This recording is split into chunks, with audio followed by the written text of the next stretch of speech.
Hello, and welcome to part 3 of my mini 3 waterfalls series. These are 3 little waterfalls in the Yorkshire Dales area, very easy accessible.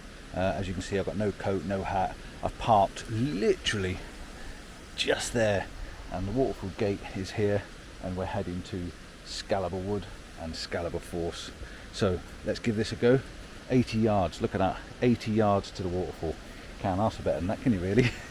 So this is our 3rd and final one in this little mini series. Hopefully you've seen the other 2. If you haven't, please check them out. I did Catterick Falls, which was, wow, that was amazing. And I also did Janet Foss. I did that this morning, and there wasn't a lot of water in it, so I'm not expecting this to be fantastic and amazing, but I'm going to have a little look anyway, and if I have to come back, I have to come back. So I can already see by the nature of that little trickle that's going over the top, there isn't a lot of water there, but I'm going to go down anyway and get a shot, because that's what I'm going to do. But I've never noticed this before. How weird is that? How cool is that? And I'm going the wrong direction. I need to go around the other way. See what was here. You can just see the waterfall there, just trickling over the top. But with it being a slightly muted scene down the bottom, it might look alright. But let's go down and have a look, and I'll speak to you when I get down there. It's quite steep getting down, so it's not the easiest waterfall to get to. You do have to be able to walk and keep your mind about you, or your wits about you, because like I say, it's quite steep in places, but not impossible. Here we are, Scaleber Force. Not much of a force, not much of a force to be reckoned with. This is very, very dry. I have been here once before, and there was a lot more water then. Obviously, with it being summertime as well, all the greenage is very, very green, which means the greenage is actually covering up a lot of the waterfall. It's not a problem, we'll still manage to get a shot. What I'm going to try and do is climb up onto that ledge down there, which means I can get a little bit higher up and try and get a shot from there. The tree's always dominating on the right hand side, but I just want to get something. I may even just walk across this little stream as well and just try and get a little bit of this cascade and the leading line. So we'll do something, we'll make something out of it. We'll definitely get a shot somewhere, but yeah, not the most impressive waterfall in this state. Let's see what we can do.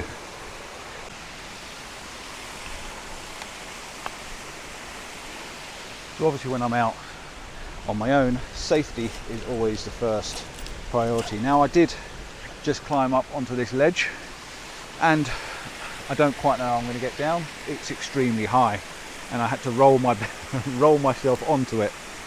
I might have to roll myself off of it as well, but I'll manage to get down one way or another.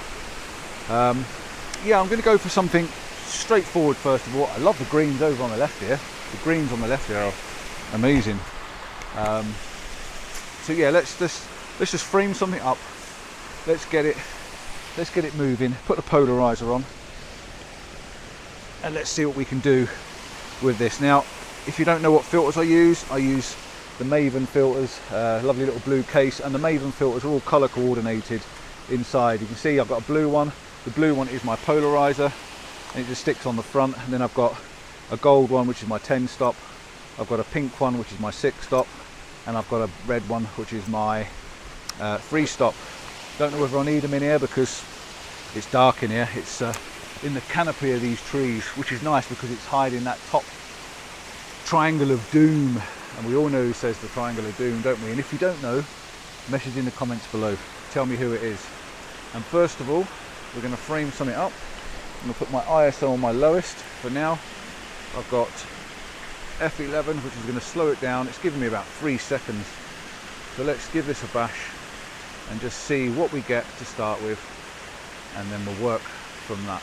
I always do this. I normally get in, get a shot done, eliminate as much of the sky part as possible, focus on the waterfall, make sure my 2-second timer's on, hit the shutter, and we'll start off with my first shot. I know I've got one. Whatever happens, I've got a photograph no matter what.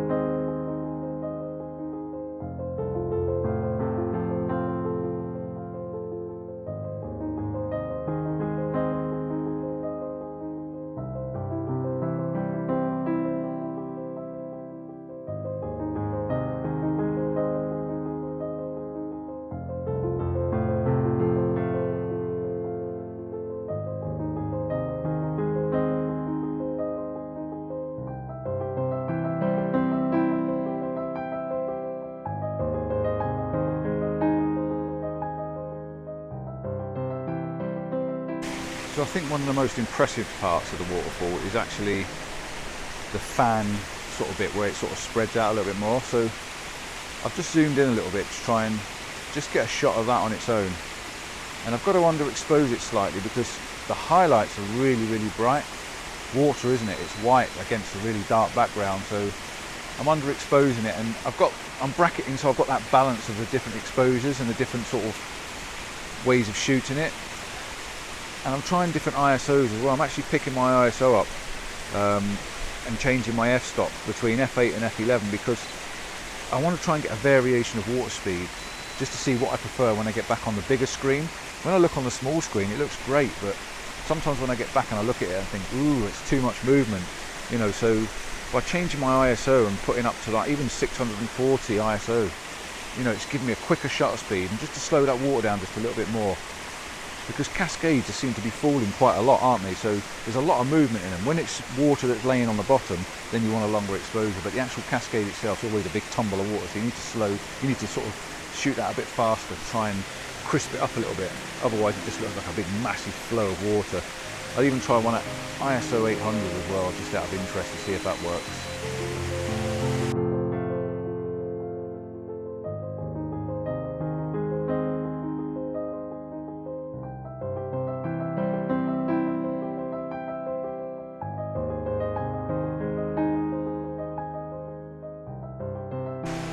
So remember, when you're using a polarizer as well and you put it on, it does actually slow your shutter speed down a little bit.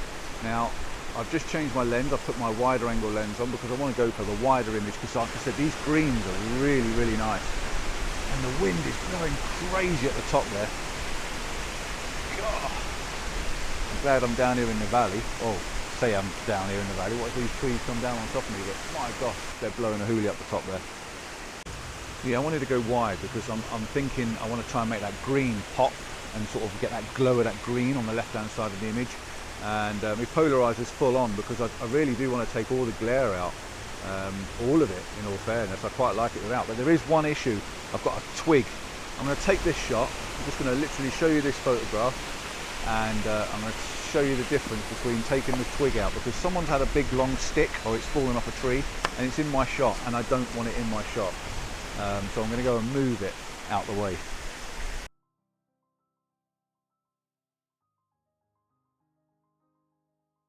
So that was quite distracting and I really didn't want it in there. So again, I'm tilting my camera down. I don't particularly want any sky in the shot. I want to keep it simple. I want to keep it without that bright highlights up in the top there. This is always a problem with shooting waterfalls because you tend to be always looking up at them. It'd be nice if you can look down. I might try and get up on this bank a little bit and see if I can just look down a little bit more, because that's definitely going to help me out. Just going to check back on my photo, the very dark one. I love the very, very dark one. I might actually make it really dark and moody. But yeah, pretty good. I'm just going to check the movement of the water. And there's lots of movement in the water. The highlights are so bright though. It's that top part where the light's catching it. It really does make it really, really bright. And again, I'm just going to try one a bit quicker, an ISO 800. It's just going to slow it down just a little bit. Or speed it up, should I say.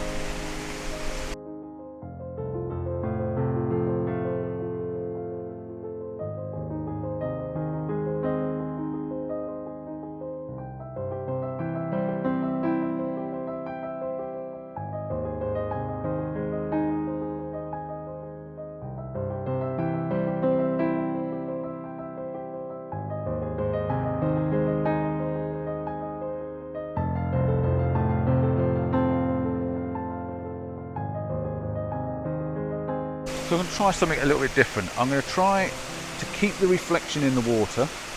So that means the polarizer is going to be off or nearly off to get that reflection in the water, because you can see the white cascade in the water. But then I'm going to turn the reflection down on the rocks to make the rocks darker. So I'm going to take two shots and blend the bottom and the top half of the image in. I'm just going to show you on the back of the screen, show you what I mean. I've got the image here, which is shooting this lovely cascade. And what I want to try and do is I want to keep the reflection in the bottom part of the image. So if I turn that off now, you lose this reflection down here. But then if I turn it on, so turn the polarizer on, you can see I've got this reflection now going on in the bottom. Now I've brought the image down a little bit because I do like the image. I do like the cascade, and I've gone over to my, over to the left, so I'm bringing more of the right hand side of the image in. But then on the rocks, if you look at the rocks on the image, as I turn the polarizer, they darken down, and as they darken down, that's what I want on that part. So I'm going to take the 2 shots, and then we'll see if we can blend them together.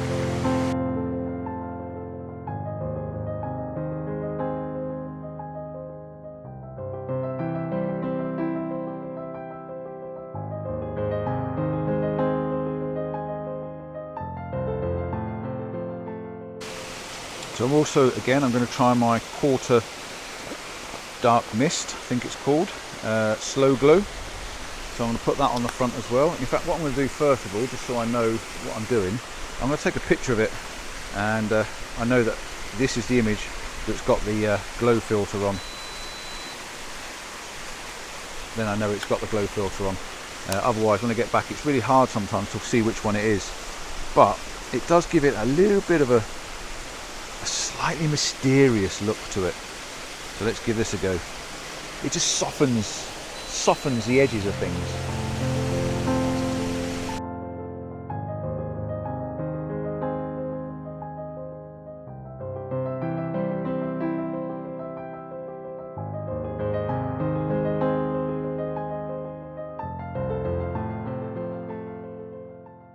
I'm going to try one more before I go. I've come right over near this green rock, and I've got this lovely sweeping line coming all the way through the image, and then I'm concentrating just on the bottom section of the waterfall. So I'm going to focus on the rock on this side because I want it to be focused there, and then I'm going to do a couple of exposures. I'm going to start off with this one, ISO 160, which is giving me a 1.5 second exposure to start with, and then I'm going to move my ISO up to try and make it a little bit quicker, so it's the shutter speed's faster, which slows the water down. No, it speeds the water up, you know what I mean. Get a sharper image of the water. But I do like the greens, and this is going to be another one of those dark, mysterious images because I really like this. I like that flow, and I like that mystery and that enticing sort of look that you can get out of this. So I've gone up to 400. That's given me 0.16 of a second, and then I'm going to try a little bit quickly. That's lovely, that is. But I've got a bit of movement on that tree just as the wind started to blow. Let's try it again and see if the wind stops moving. Hold that tree still. I don't mind a little bit of movement, but now the wind keeps catching it and flipping it around. So I might have to try a really quick shutter speed. So let's bump that up to ISO 800 and see if we can just get a bit quicker. That's given me 1/3 of a second. See if I can just snap that tree. It's a little bit quicker, a little bit crisper on the leaves. Then I can use other parts of the image. I just do love that mysteriously dark. That really is a really dark, moody looking image. I like that. I'm just going to take the polarizer off slightly up that one, just so I get a bit more of that reflection back. It's really dark in here now as well, and there must be some big clouds come over. And then one more with my mysteriously misty filter, just to see if it makes any difference whatsoever. And if it does, remember, take one with it in it, then I know I'm going to put it on like that, and we'll magnetize that to the front. Magnetize. And then we're going to pop our polarizer down, give us that mysterious look, hopefully, just to give you that little bit of a fairy tale type of image.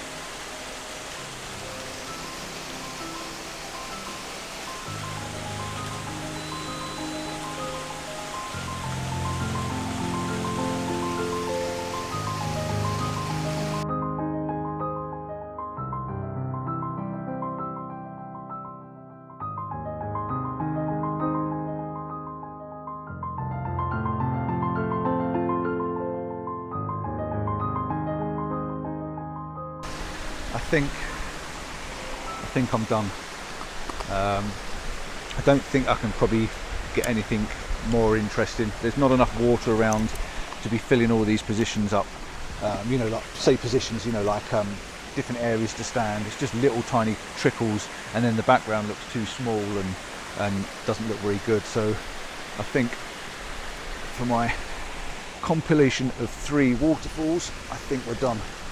So I'm going to pack my stuff away, put my tripod on my bag, work out how I'm going to get off that ledge, and then I'll check out on the way back up.